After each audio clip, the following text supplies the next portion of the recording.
আসলে ল্যাপটপের কিবোর্ড এরকম একটি বিষয়, সেটি হচ্ছে যে অনেক দিন পরে থাকলে পরে এটি নষ্ট হয়ে যায় বা ঠিকমতো কাজ করে না, যা বিভিন্ন রকম ডিস্টার্ব করে। তো সেটি আমার ক্ষেত্রে হয়েছে, তো সেটি আমি এখন দেখব কিভাবে ঠিক করা যায় বা কি হয়েছে। তো আমার এটি ঠিক করতে করতে আমি আপনাদের সাথে শেয়ার করব যে আসলে কীরকম কী হয়েছে। তো আমি এখানে আমার কিবোর্ডটি পুরো একদম খুলে এলোমেলো করে ফেলেছি। তার আগে করেছি কি, আমি মোবাইলে একটা ছবিটা দেখে যাতে পরে ম্যাচ করা যায় সেজন্য ছবিটা নিয়েছি, এরকমভাবে এলোমেলো করেছি। তারপর দেখা যাক।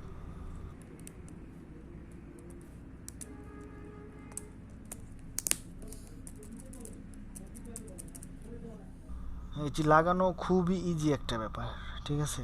আসলে প্রথমে এরকম এলোমেলো দেখে বা এরকম আগোছালো দেখে অনেকে খুবই বিরক্ত ফিল করে বা এরকম হওয়াটাই স্বাভাবিক। আসলে আমার প্রথমে এরকম লাগতেছিল।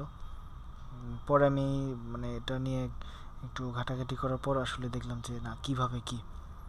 পরে এখানে খুব ভালোভাবে ফলো করলে দেখা যায় যে আপনার যে সাদা রঙের যে ক্লিপগুলো আছে, আসলে এরকম একটি ক্রিটিক্যাল লক। এই লকটি একটির ভিতরে আর একটি গিয়ে তারপরে এখানে অ্যাডজাস্ট হয় এবং মাঝখানে যে পুশ বাটনটি থাকে, তো ওইটির মাঝখানে দিয়ে চাপ দিলে সুন্দরভাবে ফিটিং হয়ে যায়। তো এই হচ্ছে আমার ল্যাপটপের মডেল এইচপি প্যাভিলিয়ন G4। তো আমি এখন ট্রাই করব যে কিভাবে এটি আগের মতো করা যায় বা আগের পর্যায়ে ফিরিয়ে আনা যায়।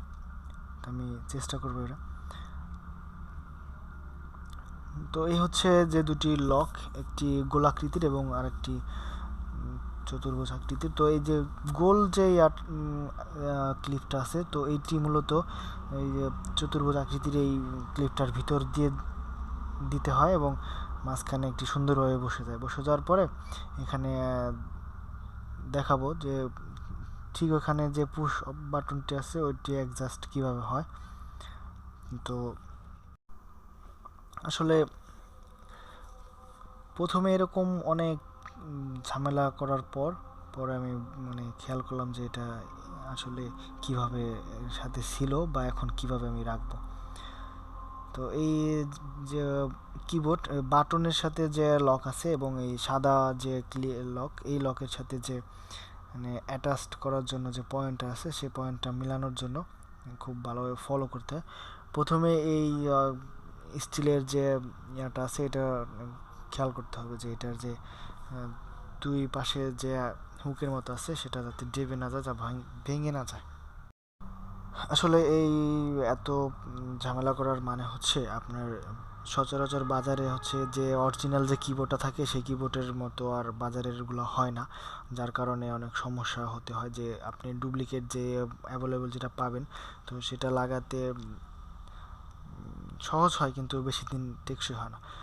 তো এই আমি দেখাচ্ছি এরকমভাবে দিয়ে হালকা চাপ দিলে পরে এটা অটোমেটিকলি লেগে যায়, একদম ইজি ব্যাপার, ঠিক আছে। তো তারপরে যে মানে ফলো করতে হবে যে এখানে নিচে এবং উপরে যে ক্লিপের ভিতর দিয়ে দিয়ে যে আপনার যে এক সাইডে চাপ দিলে পরে এরকমভাবে লেগে যাবে।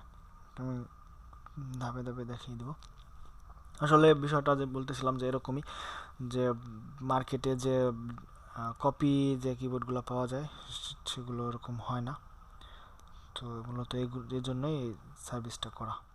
আসলে আপনারা এগুলো করতে পারেন যে আপনার যেই কিবোর্ডটা শুধু কাজ করতেছে না, সেই কিটা আপনি উঠিয়ে তারপর ক্লিন করে আবার লাগালে তো হয়ে যাবে। আমি করেছি কি পুরোটা ক্লিন করেছি, তো পারলে সেটাও করতে পারেন।